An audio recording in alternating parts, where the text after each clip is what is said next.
प्रथम लागू दो चरण को, धनी ए न छुड़ायो खिन। लाख तली लाल एड़ियां, मेरे जीव के यही जीवन। इन पांव तले पड़ी रहूं, धनी नजर खोलो बातिन। पल न वालू निरखु नेत्रे, मेरे जीव के यही जीवन। मेरे जीव के यही जीवन। प्रणाम जी, प्रणाम सुंदर साथ जी, प्रणाम सुंदर साथ जी। जैसा कि हम श्री श्रृंगार ग्रंथ का 24वां प्रकरण कर रहे थे और हमारी उसमें 35 नंबर चौपाई तक हो चुका है। आज 36 नंबर चौपाई से हम प्रारंभ करने जा रहे हैं।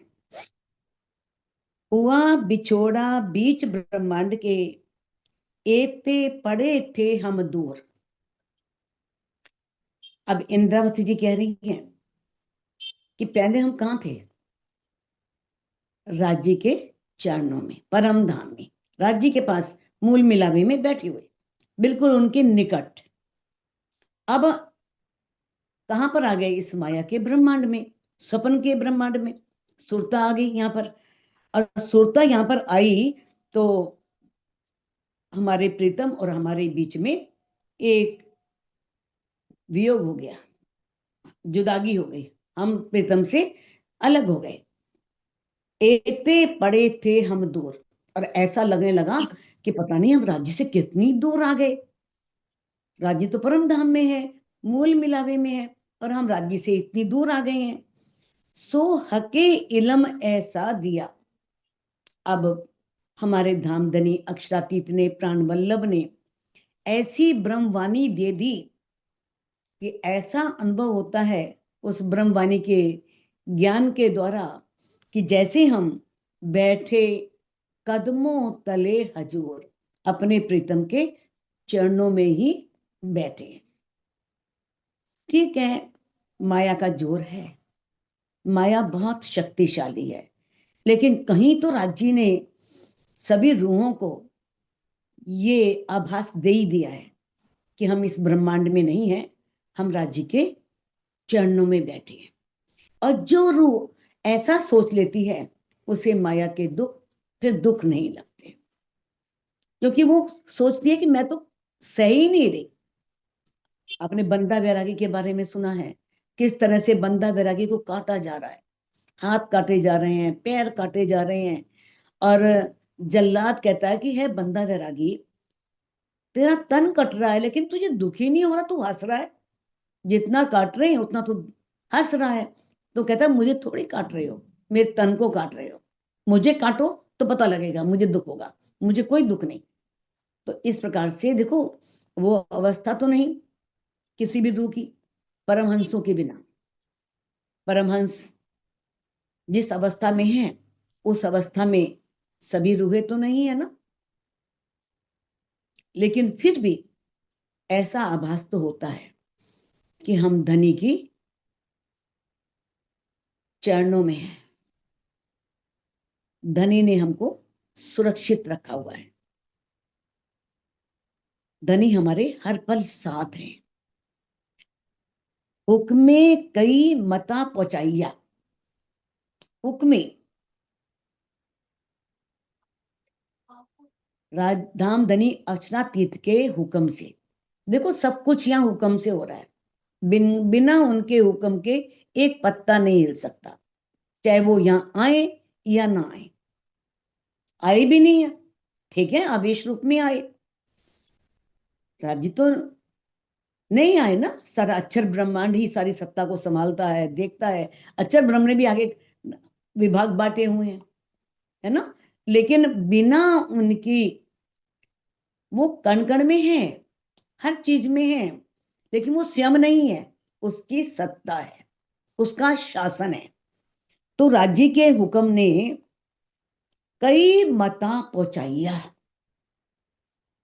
इस ब्रह्मवाणी के माध्यम से हमें कई अनमोल न्यामतें दी। बड़ी अनमोल निधियां दी,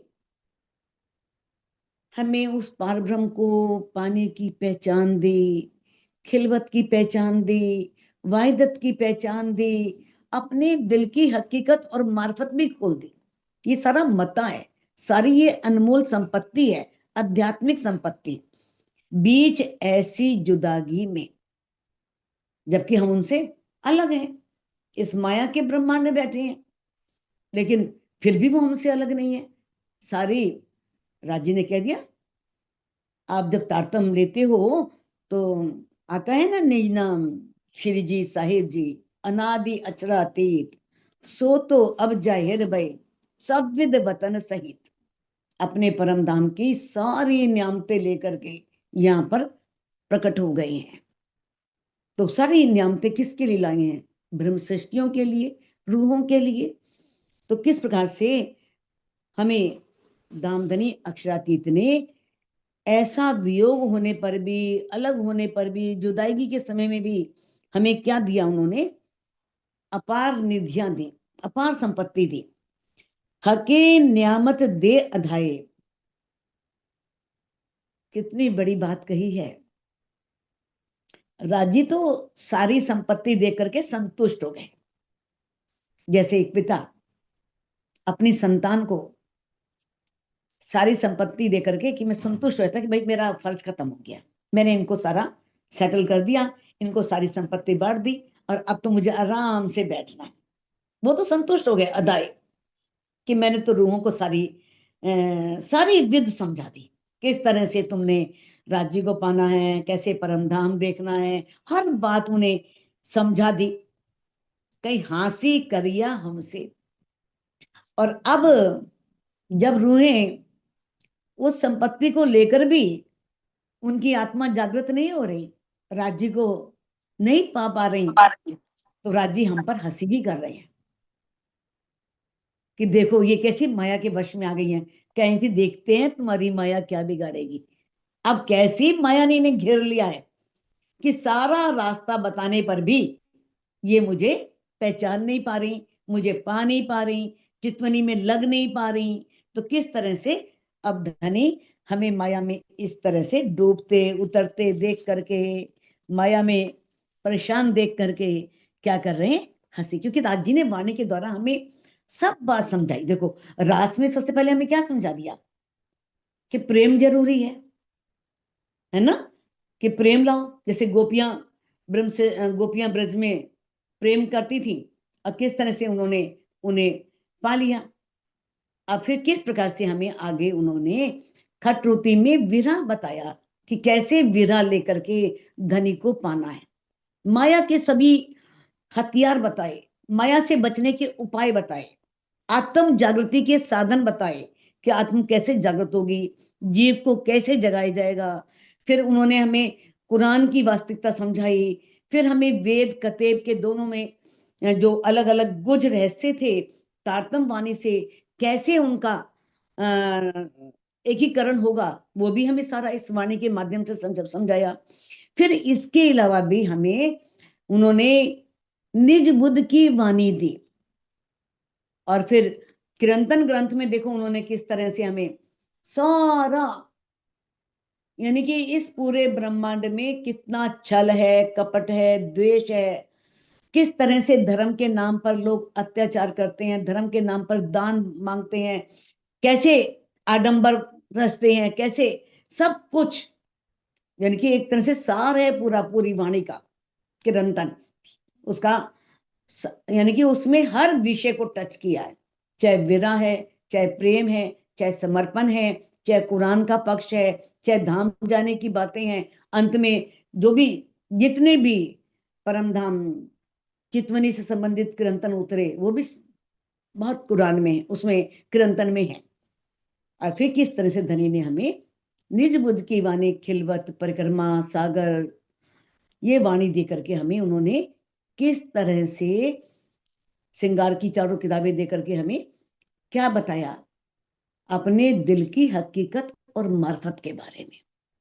तो राज्य ने तो सारी संपत्ति दे दी इस ब्रह्मवाणी के माध्यम से, लेकिन इतनी संपत्ति प्राप्त करने पर भी जब उस संपत्ति का सही उपयोग नहीं होता, एक रूह उस पर पूरे सही ढंग से चलती नहीं, तो धनी हांसी भी करते हैं कि देखो अब भी ये चल नहीं पा रही है।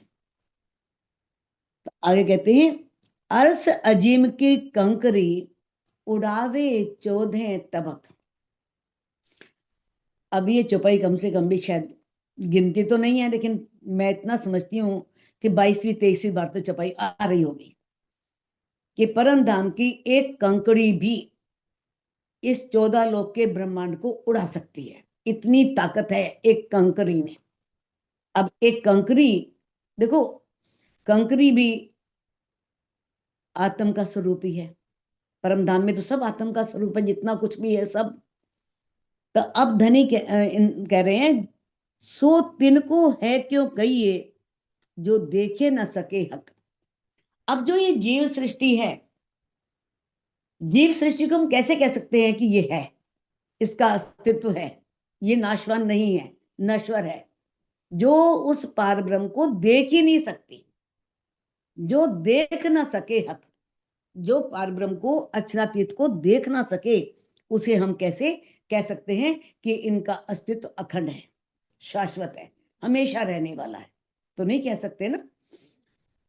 जो हक को देखे ना उड़े, सो दूजा कहिए क्यों कर। जो उस पार ब्रह्म को देखकर भी उसका अस्तित्व बना रहे, उसका शरीर बना रहे, उसे हम पारब्रह्म से अलग कैसे कह सकते हैं, दूजा कैसे कह सकते हैं? वो पारब्रह्म का स्वरूप ही है, तभी पारब्रह्म का दीदार करके, पारब्रह्म को देखकर भी उसका अस्तित्व बना हुआ है। जैसे परमहंस, परमहंसों ने देखा और किस तरह से बताया है, ये बातें अर्स वाहिदत की पाइए हक इल्मे खबर। अब ये खबर कहां से मिली हमको? ये सारी बातों की जानकारी कहां से मिली? राज्य के इल्म से, इस ब्रह्मवाणी से। सारी परमधाम की, एक दिली की सारी बातें हमें, इनका परिचय किससे मिल रहा है? इस ब्रह्मवाणी के माध्यम से। क्योंकि जैसे सूर्य और सूर्य की किरणें अलग नहीं होती, ये नहीं कि सूर्य निकल आए और किरणें ना निकले, और सूर्य निकलेगा तो किरणें कैसे आ जाएंगी? आ ही नहीं सकती। सागर है तो सागर की लहरों का अस्तित्व है, सागर और सागर की लहरें अलग नहीं है। उसी प्रकार से जैसे हाथ है, हाथ की उंगलियां अलग नहीं है। अगर उंगलियां कहें हम बड़ी हैं, हाथ कहे मैं बड़ा हूं, नहीं, दोनों बराबर है। क्योंकि उंगलियों के बिना भी हाथ का कोई अस्तित्व नहीं है। हाथ कुछ नहीं कर सकता, उंगलियों से ही वो सामान उठा सकता है, कुछ कर सकता है। तो उसी तरह से पूर्ण ब्रह्म परमात्मा अक्षरातीत धामधनी और उनकी ब्रह्मात्माएं एक हैं, उन दोनों में कोई अंतर नहीं है। हके इल्म दिया अपना, सो आया इश्क बखत। देखो इस ब्रह्मांड में हमारी हर चीज की परीक्षा होनी है, ईमान की भी परीक्षा होनी है। लेकिन ऐसे कठिन समय में आया है ना इश्क बखत, ऐसे जब कठिन समय आता है तो ईमान भी डावाडोल हो जाता है। अब इश्क की परीक्षा भी होनी है, क्योंकि इश्क बेवरे के लिए तो धनी ने हमें इस ब्रह्मांड में भेजा। तो अब इंद्रावती जी कह रही हैं कि हमें, यानी कि जैसे प्रेम की परीक्षा का समय है ये, कि देखते हैं तुम्हारा प्रेम कितना है, कितना तुम मुझसे प्रेम करते। तुमने कहा था कि हमारा इश्क बड़ा है, तो अब ये इसकी परीक्षा है, परीक्षा का समय है। वक्त मैंने समय, तो इश्क की परीक्षा के समय धनी ने हमें तारतम वाणी का ज्ञान दे दिया। अब तारतम वाणी में तो इश्क पाने के सारे उपाय लिखे हैं। आता है ना, इश्क क्यों ना उपजे रूहों करना सोई उद्यम। भाई इश्क उत्पन्न क्यों नहीं होगा? हमें प्रयास करना होगा, हमें वही चाल चलनी होगी जो हमारे हादियों ने चल करके दिखाई, उनके कदमों पर कदम रखना होगा। हम वो तो कर नहीं पाते और कहते हैं कि इश्क नहीं आ रहा, इश्क नहीं आ रहा। वो धनी हमें हमारा इश्क लौटा दो, दे दो हमें इश्क। सिर्फ कथनी से नहीं चलेगा, कहते रहें कितना मर्जी, जब तक अंदर विरह नहीं आएगा। कहते हैं सो इश्क न देवे बढ़ने, ऐसे किए हृदय सकत। वैसे तो मोमिनों के दिल को बहुत नरम कहा है, बहुत कोमल कहा है ना।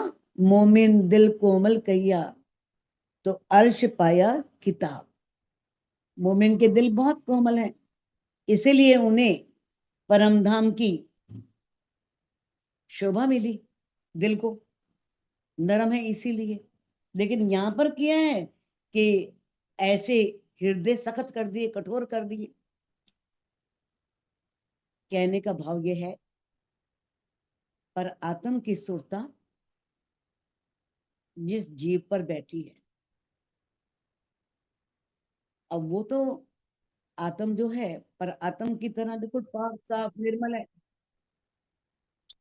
बिल्कुल उसको कोमल कहा है, दिल कोमल कहा है उसका। अब उसका दिल कोमल है, तो जिस जीव पर बैठी है, तो जीव का दिल भी कोमल होगा, नरम होगा धीरे धीरे, है ना। तो जीव जैसे जैसे वाणी में लगेगा, तो इसका दिल भी तो, उसका दिल भी तो कोमल हो जाएगा ना, नरम हो जाएगा। अब इतना कोमल नरम होने पर जीव विदा ले ले और तन छोड़ने की बात सोचे, तो वो परम धाम की लज्जत कैसे लेगा। परम धाम की लज्जत लेने के लिए थोड़ा तो जीव को सख्त होना पड़ेगा ना। अगर इतना कोमल रहा कि नहीं, बस तन, तन ही छोड़ दो, बस तन छूट जाए हमारा, हम परम धाम पहुंच जाए, ऐसे तो काम चलने नहीं वाला। धनी ये तो नहीं कह रहे ना कि तन छोड़ दो। तो इसीलिए कहा है सो इश्क ना देवे बढ़ने। इश्क बढ़ता क्यों नहीं, हर चीज का आंसर है वाणी में। ऐसे किए हृदय सख्त, ऐसे हृदयों को सख्त कर दिया, कठोर कर दिया। जैसे इल्म का प्राण इश्क है ना। अब इल्म है, मान लो ज्ञान ले लिया हमने, ना हमारे अंदर समर्पण है, ना विरह है, ना श्रद्धा है, ना धनी के प्रति पूरा विश्वास है, तो ऐसा ज्ञान किस काम का। तो शुष्क ज्ञान हुआ ना। तो शुष्क ज्ञान तो अच्छा नहीं होता ना, जब तक उसमें प्रेम ना हो, उसमें विरह ना हो। प्रेम रूपी घी होगा, तभी वो ज्ञान अच्छा होगा। तो ऐसे ही इश्क का प्राण भी इलम है। तो ये बताया है कि किस प्रकार से जो धामधनी ने हमें ज्ञान दिया है, उस ज्ञान को ग्रहण करने में ही हमें ये नहीं समझना कि हमने ज्ञान कर लिया तो हमने इति श्री, बस हो गया, सारा ज्ञान तो हमें हो गया, सारा परिचय हो गया, परम धाम जानते हैं, 25 पग जानते हैं, राज्य के बारे में जानकारी हो गई है, सब पता है हमको राज्य का स्वरूप कैसा है, राज्य के वस्त्रों के बारे में पता है, राज्य के आभूषणों के बारे में पता है। तो सिर्फ ज्ञान से काम नहीं चलेगा। ज्ञान की प्राप्ति कर लेना ही ये नहीं है कि हमने सब कुछ पा लिया, जब तक हम प्रेम के अंदर नहीं डूबते, जब तक मार्फत का इल्म हमारे अंदर नहीं आता, उससे हम दूर रहते हैं। तो तारतम वाणी इसके बारे में क्या कह रही है, श्रृंगार ग्रंथ में छपाई आई है। इंद्रावती जी कह रही है, मैं जान्या, अभी नहीं आई है, अभी आप पढ़ोगे आगे 27वें प्रकरण में। मैं जान्या प्रेम आवसी, विरह के वचनों गाए। यदि मैं विरह के गीत गाऊंगी तो मेरे अंदर प्रेम आ जाएगा। तो गाने से कुछ नहीं होगा, ये इंद्रावती जी के लिए नहीं, हमारे लिए है। सो अव्वल से ले अबलो, विरह गाया लड़ाए लड़ाए। खटरुति में, कलश में, कई जगह इंद्रावती जी कहती हैं, कीर्तन में भी ऐसे प्रकरण आए हैं विरह के। तो इंद्रावती जी कहती हैं कि मैंने शुरू से, जैसे मुझे धनी का पता लगा, तो अब तक मैंने वाणी जब तक उतरी तब तक क्या किया, विरह गाया। धनी से बहुत लड़ाइयां भी की और वीरा को गा के सुनाया। तो कहते हैं जो जोरा होए इश्क का, अब ये इंद्रावती जी के लिए नहीं है, उनके अंदर तो इश्क का जोरा है, इश्क का बल है, जोश भी है इश्क का। ये हम सब सुंदर साथ के लिए है। कहते हैं जो जोरा होए इश्क का, यदि इश्क का जोर हो, इश्क का बल हो, तो निकसे ना मुकदम, एक मुख से कोई शब्द नहीं निकलता, फिर सामर्थ्य नहीं होते कि कुछ कोई बोल सके। कहते हैं सो गाये के इश्क गमाइया, जोरा कराया इलम। गा गा करके मैंने विरह को गा गा करके, जबकि अगर विरह आए तो उसे छिपाना चाहिए, लेकिन मैं उसे प्रकट कर रही हूं। तो मैंने किस तरह से अपने इश्क को गवा दिया, जिसकी हम बहुत चर्चा करते हैं ना, तो वो समझो व्यर्थ, सबके सामने कह दिया, सबको सुना दिया, तो वो व्यर्थ हो गया। तो कहते हैं जोरा कराया इलम, और ये जोरा किसने करवाया? इस ब्रह्मा इलम ने, क्योंकि इलम था, ऐसा इलम का जोश आया कि मैंने इश्क का पाने के लिए धनी के प्रति जो विरह आ रहा है वो भी मैंने गा गा कर सुनाया, सबको आगे चर्चा की, सबको बताया मैंने। तो कहते हैं किस तरह से बताया है कि ये इंद्रावती जी के लिए नहीं है, हम सब सुंदर साथ के लिए है सब कुछ, कि किस तरह से अगर मान लो धनी ने इलम दिया है तो इलम की चतुराई नहीं होनी चाहिए, अहंकार नहीं होना चाहिए, घमंड नहीं होना चाहिए, दिल में प्रेम होना चाहिए। प्रेम होगा तो ज्ञान की शोभा है, अगर प्रेम नहीं तो ज्ञान व्यर्थ है, वो ज्ञान बेकार है। अगर हम ज्ञान पाकर के समझ लें, थोड़ी चौपाइयां याद हो गई, थोड़ा राज्य की पहचान हो गई, समझ ले हम सब कुछ पा लिया, नहीं, वो हमारी आत्म जागृति नहीं है। जब आत्म अपनी पर आत्म को देख ले और वो परात्म के भाव में रहे और वही सुख लेती रहे, वो आत्म जागृति है। जब परात्म दिखेगी तो परात्म का भाव आएगा ना, आएगा कि मैं तो राज्य के चरणों में मोल मिलावे में बैठी हूं, वहां मेरा तन है, वो तन दिखेगा। फिर किस तरह से वो रूह उस परात्म के भाव में डूब करके परम धाम के सुखों को इस माया के ब्रह्मांड में बैठकर ही ले सकती है। और जित आया हक इलम, अर्ज दिल कैया सोए, और जिस दिल में राज्य का ज्ञान आ गया, ये ब्रह्मवाणी आ गई, तारतम वाणी से प्रकाश हो गया, तो उसे ही अर्श दिल कहा गया। राज्य ने सबके दिल को अर्श बनाया है, ऐसी बात नहीं, लेकिन जब तक पता ना लगे तब तक क्या लाभ। जब पता लगे, धनी से बातें हों और हम अंदर दृष्टि से उसको देख सकें, वो है सही मायने में दिल का अर्श बनना। हमें दिल को अर्श बनाना है। कहते हैं अर्श दिल कैया सोए, उसको क्या कहा है? उस दिल को राज्य का परम धाम।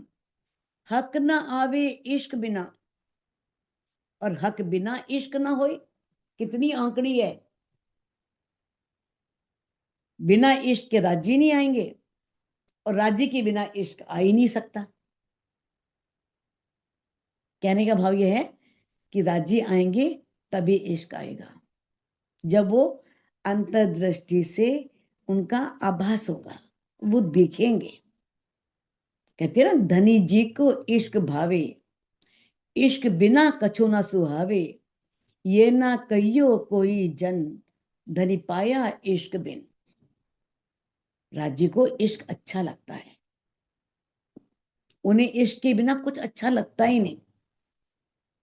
वो तुम्हारे स्वादिष्ट व्यंजनों के भूखे नहीं है, भाव के भूखे हैं, प्यार के भूखे हैं। किस तरह से? अब कोई ये मत कह देना कि मैंने धनी को इश्क के बिना पा लिया। बिना इश्क के राजी वो प्राण प्रीतम मिलने वाले ही नहीं है। हक ना आवे, राजी के बिना इश्क, इश्क के बिना राजी नहीं आएंगे, और राज्य के बिना इश्क आ ही नहीं सकता। यानी कि चितवनी करके राज्य को अपने दिल में बसा लो, जब वो दिख जाएंगे तो इश्क आएगा ही आएगा। जब इतना सुंदर स्वरूप आंखों से आभास होगा तो कैसे उनके प्रति इश्क नहीं आएगा? आएगा ना। अर्श कहिए दिल तिनका, जित है हक सहूर। जहां पर राज्य का सहूर है, इंद्रावती जी कह रही हैं, जहां एक रूह चिंतन करती है, चितवन करती है। सहूर का अर्थ यहां पर चिंतन और चितवन है। वाणी पढ़ के यूं छोड़ नहीं देती, उस पर विचार करती है, फिर चितवनी करती है। अर्श कहिए दिल तिनका, तो ऐसी रूहों के दिल को ही अर्श कहा जा सकता है, उसे ही अर्श कह सकते हैं। इलम इश्क दो हक के, इलम भी इश्क भी दोनों ही राज्य के हैं, दोनों ही धनी के अंग हैं, इलम भी और इश्क भी। और अब इलम के द्वारा और इश्क के द्वारा हक दो हक रोशनी नूर, राज्य के नूरी स्वरूप की रोशनी होती है, यानी कि पहचान होती है, प्रकाश मिलता है कि राज्य का नूरी स्वरूप कैसा है। इलम और इश्क से, खाली इलम से नहीं, जब इश्क भी आता है तब। तो इलम और इश्क के द्वारा हम राज्य की नूरमयी शोभा को देख सकते हैं, जान सकते हैं। इश्क इलम बारीकियां, दिल जाने अर्स मोमिन। अब इश्क और इलम की ये रहस्यमयी बातें, बारीक बातें परम धाम के मोमिनों के दिल ही जानते हैं। परम धाम में रहने वाली ब्रह्मात्माओं के दिल ही जानते हैं, वही इश्क के बारे में जानती हैं, इश्क की बारीकियों के बारे में जानती हैं, वही इश्क की मार्फत जानती हैं, कहते हैं।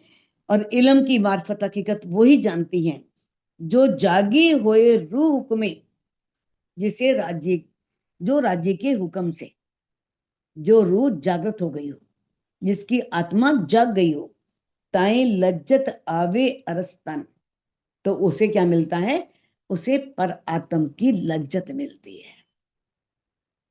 यह है आत्म की जागृति। जब तक परात्म नहीं दिखती ना, तो वो आत्म की जागृति नहीं है। कितना मर्जी कर लो, कुछ भी कर लो, कहते हैं सो जागे हुए रूह हुक्मे, जो राज्य के हुक्म से रूह जागृत हो गई हो, जिसकी आत्मा जागृत हो गई हो, ताए लज्जत आवे अरस्तन, तो वो परम, जो अर्स में तन है ना, जो मूल तन है, पर आत्म है, वो परात्म को देख लेती है। क्योंकि यहाँ तो हमारा पंच भौतिक तन है, और पंच भौतिक तन से परे हमारा परम धाम में मूल तन है। तो जो रूह जागृत होती है वो हर समय उसी भाव में डूबी रहती है, और पर आत्म के भाव में ही अपने प्रीतम को रिझाया करती है। जो जोरा करे इश्क, तन मोमिन देवे उड़ाए। कहते हैं यदि जोरा करे इश्क, यदि एक ब्रह्म आत्मा के दिल में इश्क अधिक आ जाए, बहुत आ जाए, तन मोमिन देवे उड़ाए, तो पंच भौतिक तन तो छूट जाएगा। इतना अधिक इश्क का जोश आ गया, इतना इश्क का बल आ गया, तो तन छूट जाएगा। दिल शक्ति बिना अर्स अजीम की, तो कहते हैं अब हृदय का जब तक कुछ कठोर ना हो, इत लज्जत लई ना जाए। यहाँ पर परम धाम के सुखों की लज्जत नहीं ली जा सकती। अगर यहीं बैठ के परम धाम के सुख देखने हैं, वहां का आनंद लेना है, तो कुछ कठोरता भी आवश्यक है। अब यहाँ बताया है कि किस तरह से भाई वो ना मोमिन का दिल होता है, वो बहुत कोमल होता है। ऐसी परतम का दिल भी बहुत भावुक है, कोमल है। जिस पर सुरता बैठी है तो नेचुरली पर आत्म का प्रतिबिंब है, तो वो भी भावुक होगी, कोमल होगी। वैसे ही जीव का दिल भी कोमल होगा, भावुक होगा। तो जीव के अंदर विरह यादा आ गया, इश्क यादा हो गया, तो तन तो छूट जाएगा, जीव निकल जाएगा। इसीलिए राजी इसमें दामदनी अक्षातीतनी इंद्रावती जी के माध्यम से बताया है कि किस तरह से दिलों के सख्त होना भी आवश्यक है। कठोर किए बिना इस संसार में परम धाम के सुखों का आनंद नहीं लिया जा सकता। इसलिए बड़ी उच्च कोटि का, जैसे उत्तम कोटि का जो कोमलता है, प्रेम है, उसकी इतनी आवश्यकता नहीं है, मध्यम कोटि का, ताकि तन भी बना रहे और यहाँ के यानी कि इसका भाव बिल्कुल अलग है। ये नहीं कठोर दिल जैसे जीवों के होते हैं, वध कर रहे हैं, मार रहे हैं, अहिंसा कर रहे हैं, इतने गलत गलत काम कर रहे हैं, वो नहीं। यहाँ पर और तरह की कोमलता है, यहाँ पर और तरह की कठोरता है। वो कठोरता नहीं, यहाँ पर वो कठोरता है कि ताकि हमारे तन ना छूटे। राजी इस तन को रखना चाहते हैं, इसलिए वो थोड़ा सा सख्त कर देते हैं ताकि इसका तन छूटे ना, तन रहे और ये यहीं बैठ करके परम धाम की सभी सुख ले। इश्क नूर जमाल बिना और जरा न कछुए चाहे। अब जो प्रेम है वो नूर जमाल कहते हैं पूर्ण ब्रह्म परमात्मा अक्षरातीत को, तो अक्षरातीत के बिना और कुछ चाहता ही नहीं, उसे कुछ इच्छा होती नहीं, बस राज्य मिल जाए। इश्क लज्जत ना दुख सुख देवे वाहिदत बीच डुबोए। अब जो प्रेम आता है ना, उस प्रेम की ऐसी लज्जत आती है कि इस संसारिक दुख सुख से व्यक्ति परा हो जाता, अलग हो जाता। तो वो ही कहा है देवे वाहिदत बीज डुबाई, तो उस समय एक रूह वाहिदत में डूब जाती है, सब लीला अद्वैत उस पूर्ण ब्रह्म परमात्मा अक्षरातीत के प्रेम में और उस परम धाम को देखने में हर समय डूबी रहती है। तो इस तरह से किस तरह से एक रूह जो है, तो बताया है कि देखो प्रेम है क्या, आपने पढ़ा है ना, जब प्रकरण आता है शुरू में, अभी शायद हमने पढ़ा नहीं, परिक्रमा में है ना, वो परिक्रमा में आएगा कि किस तरह से इश्क को शब्दातीत कहा है, कि वो खुद पार ब्रह्म है, अचरातीत है, इश्क और कुछ नहीं है, शब्दातीत वो पार ब्रह्म है। और वो यहाँ इस संसार में नहीं है, संसार से अलग अलग। यहाँ पर संसार वाले लोग का जो प्रेम है, इश्क है, वो उस सबसे बिल्कुल न्यारा है, बिल्कुल अलग है। तो कहते हैं, अब चौपाई को, इस चौपाई को आप दोहरा सकते हैं। इश्क नूर जमाल बिना, इश्क नूर जमाल बिना और जरा न कछुए चाहे, और जरा और न न कछुए चाहे। इश्क लज्जत ना सुख दुख, इश्क लज्जत ना ना सुख सुख दुख दुख देवे वाहिदत बीच डुबोए, देवे देव वाहिदत वाहिदत बीच बीच डुबोए।